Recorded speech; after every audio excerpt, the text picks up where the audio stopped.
一连串那种水解蛋白过敏，我想大家已经有点昏头了。现在大家还 OK 吗？可以哦，不会太难吧？我怕都讲太难，因为我知道妈妈怀孕的时候，那个智力大概减退一半以上哦，所以以前都还懂的东西，可能现在很难理解哦。我尽量用比较简单的方式让大家知道。那所以啊，其实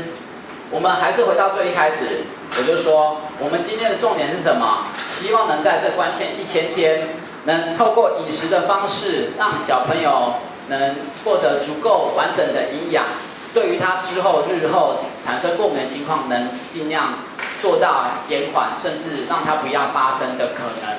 所以这边再次跟大家强调这一点：怀孕的时候、哺乳的时候，不需要刻意的避免高致敏性的东西。所以牛奶、大豆、蛋、小麦、花生、鱼、贝类都可以吃，但是你也不要因为说我现在说可以继续吃，就让它吃很多，基本上也不要过量。我想均衡是最重要的。那母奶的哺喂基本上目前还是强调4个月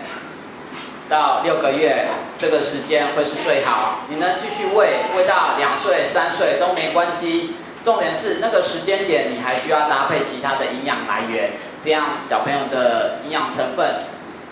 是足够的，才不会说有不均衡的状况。那婴儿配方的部分呢，就刚刚有提到说，如果是家族当中有些过敏的情况，或是你觉得，或是说医生觉得小朋友是有过敏的状况，这时间点当然就会建议说使用水解配方的。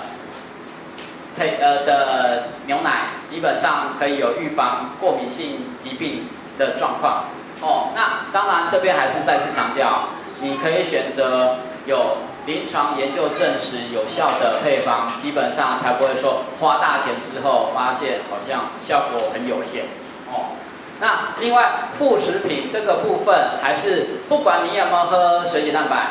副食品只要在4到6个月这个时间点就要开始添加哦，不管是他想不想吃，时间到了就是要给他吃，因为我们临床上蛮常遇到小朋友一直喝奶喝到后来，开始接受固态的东西的时间，他开始反抗，因为他有自己的味觉，而且他也习惯了。当那个食物的颗粒比较大一点，他就不太能接受，就容易吐，甚至无法入口。这样等到